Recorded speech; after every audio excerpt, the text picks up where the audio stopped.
Vous êtes dirigeant, indépendant, TNS? Si vous tombiez malade demain, qui paierait votre loyer, vos crédits, vos factures? La réponse risque de vous surprendre et surtout de vous inquiéter. Restez bien jusqu'à la fin, car la solution est plus simple que vous ne le pensez. Ceci n'est pas un conseil en investissement. Les informations présentées dans cette vidéo sont à titre éducatif et informatif uniquement. Consultez un professionnel avant toute décision financière. Bonjour à tous, c'est Manu de Sepia Investissement. Aujourd'hui, on aborde un sujet vital mais trop souvent négligé, la protection de votre revenu en cas d'arrêt de travail. En tant que dirigeant, vous êtes le moteur de votre entreprise. Si le moteur s'arrête, tout s'arrête, et contrairement à un salarié, votre couverture par le régime obligatoire est extrêmement faible. Concrètement, que se passe-t-il? Si vous êtes affilié à la sécurité sociale des indépendants, vos indemnités journalières seront calculées sur la base de 1730e de votre revenu annuel moyen des 3 dernières années. Ça semble technique, mais retenez surtout le plafond. En 2026, même avec un excellent revenu, vous ne toucherez jamais plus d'environ 68 euros par jour. Oui, 68 euros bruts. Pouvez-vous maintenir votre niveau de vie et celui de votre famille avec ça? La réponse est non. De plus, il y a un délai de carence. Vous ne touchez rien pendant les 3 premiers jours.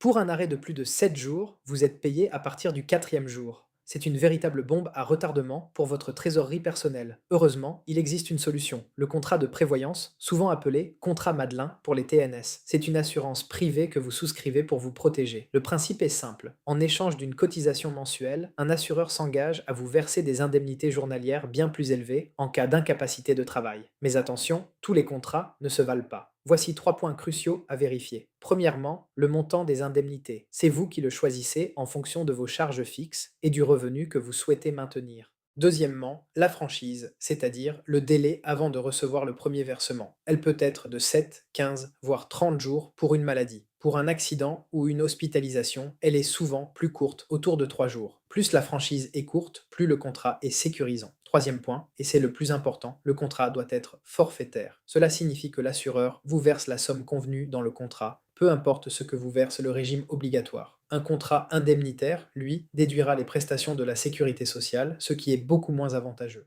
L'avantage ultime pour les TNS, c'est que les cotisations de ce contrat de prévoyance sont déductibles de votre revenu imposable. Non seulement vous vous protégez, mais vous réduisez aussi vos impôts. C'est un cercle vertueux. Alors, pour répondre à notre question du début, qui paie vos factures si vous tombez malade? Sans un contrat de prévoyance privée, la réponse est simple, quasiment personne. Vous serez seul face à une baisse de revenus drastique. La prévoyance n'est pas une option, c'est un pilier essentiel de la sécurité financière de tout dirigeant. Si vous souhaitez être accompagné gratuitement et sans engagement pour faire le point sur votre protection, je vous offre un rendez-vous en visio. Le lien est en description sur sepiaapp.fr. Rendez-vous. Déjà, plus de 116 clients accompagnés, note Google 5 sur 5. Pensez à vous abonner et à liker cette vidéo si elle vous a été utile.